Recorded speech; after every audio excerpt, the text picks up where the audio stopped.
दोस्तों नमस्कार। प्रखर आस्था देख रहे हैं आप। कहानियों के क्रम में आपका स्वागत है। मैं हूं आपके साथ विमलेश शुक्ल। जब इस सृष्टि की संरचना हुई और ईश्वर ने, परमपिता परमेश्वर ने जब सबसे अद्भुत कृति के रूप में मनुष्य का निर्माण कर दिया, तो सोचने लगे कि आखिर अब मैं कहाँ जाऊं। देवताओं से उन्होंने बातचीत की तो लोगों ने कहा कि देखिए प्रभु, आप कहीं ना जाइए, ये मनुष्य है, आपको कहीं ना कहीं ढूंढ लेगा।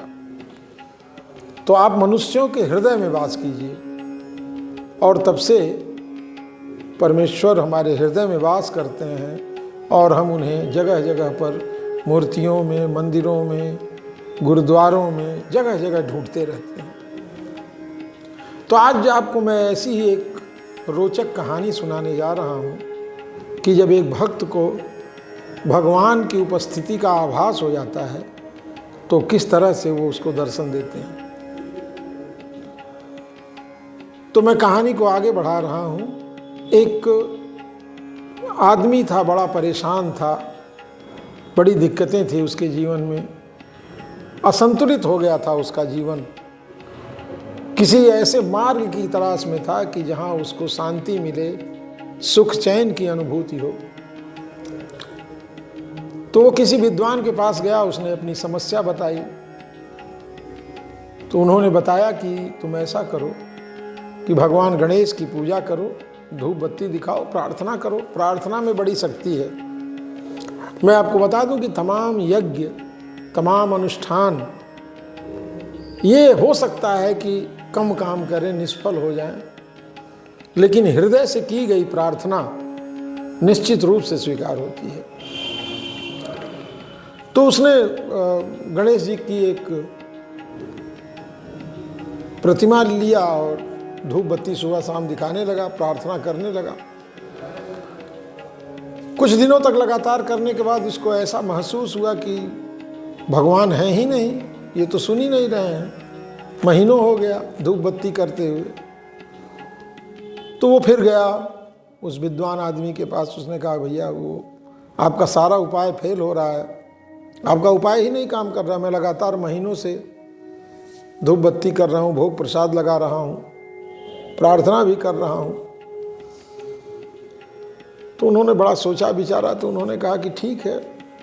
तो उन्होंने कहा कि ठीक है, जाओ तुम अब राधा कृष्ण की पूजा करो, लेकिन विधि वही रहेगी। तो उसने एक भगवान राधा कृष्ण की भी एक मूर्ति खरीद ली और गणेश जी को जहाँ रखा था वहाँ राधा कृष्ण की प्रतिमा स्थापित करके गणेश जी की मूर्ति को ऊपर थोड़ा कहीं छाजन बना हुआ था तो वहाँ उसने रख दिया। 2-3 दिन पूजा किया, ठीक ठाक क्रम चल रहा था। अचानक एक दिन पूजा करते समय उसको ध्यान आया कि अरे, तो मैं राधा कृष्ण को धूप बत्ती दिखा रहा हूँ और धुआं उड़ करके ऊपर जा रहा है। तो ऐसा ना हो गणेश जी इसको सूंघ रहे हो, इसकी सुगंध वो ले रहे हो। और ये विचार ज्यों ही उसके मन में आया, साक्षात गणेश जी प्रकट हो गए। तो भक्त ने कहा, प्रभु महीनों महीनों मैंने आपकी पूजा की, धूप बत्ती दिखाया, लेकिन आप प्रकट नहीं हुए। और आज जब मेरे मन में ये आया कि इस धूप बत्ती की सुगंध आप तक पहुंच रही होगी, तो आप प्रकट हो गए। तो गणेश जी ने कहा, देखो यही दिक्कत है। महीनों तक तुमने मेरी पूजा की, लेकिन तुम्हारे अंतर मन में ये विश्वास नहीं था कि मैं हूं। और ज्यों ही आज तुम्हारे मन में ये विचार आया कि मैं हूं, तो मुझे साक्षात रूप से प्रकट होना पड़ा। तो दर्शकों, मित्रों, ये पूजा और ईश्वर की प्राप्ति हृदय से ही संभव है। बाकी तो सारी प्रक्रियाएं सहज रूप से होती रहती हैं। तो ईश्वर से जुड़ने का जो एक सबसे सरल साधन है वो प्रार्थना है, उनके ऊपर विश्वास है। और ये भी एक सच बात है कि जिसे देर से मिलता है उसे कुछ बहुत बढ़िया मिलता है। ये कहानी आपको कैसी लगी हमें कमेंट बॉक्स में बताइएगा। फिर अगली किसी कहानी में हमारी आपसे इसी तरह मुलाकात होगी। तब तक के लिए हमें अनुमति दें। नमस्कार।